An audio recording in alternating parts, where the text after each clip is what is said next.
পরের প্রজন্ম। আমার মায়ের পরের জন্ম কে? আমি। আমি যতদিন বেঁচে থাকবো ততদিন আমার বাবা মার সত্তা কোথায় থাকবে? আমার মধ্যে।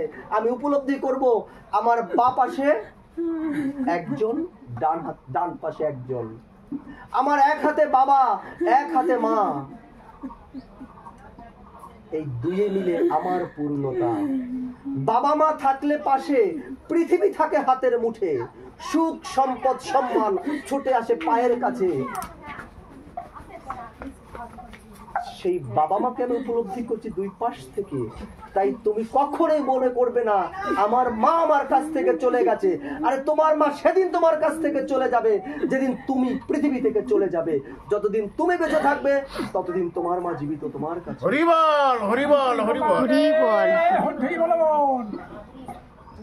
জানেন, আমি যখন 3-তে পড়ি, 5-এ পড়ি, এরকম টাইমে আমি একটা গান শুনেছিলাম, এই যে মা কালী মা, দুর্গা মা, সরস্বতী, মনসা, লক্ষ্মী সবাই মোদের মা, তবু সকল মাকে এক করিলে হয় না কবু মায়ের তুলনা। আমি শুনেছিলাম তারপরে আর একটা গান, মায়ের গায়ে ছেঁড়া শাড়ি, গায়ে ধুলো কাদা, দুর্গা পূজায় দিলি রে তুই 1000 টাকা চাঁদা, তোকে দেখে বনের পশু মুখ ঢাকে লজ্জায়, স্বর্গপুরে ছাই হবে তোর মায়ের বেদনায়। হরি বল, হরি বল। মায়ের মনে দিলে কষ্ট, সকল সাধনা হবে নষ্ট, কিছু পাবে না পৃথিবীতে। সেই দিন থেকে মাকে প্রণাম না করে ঘর থেকে বের হইনি।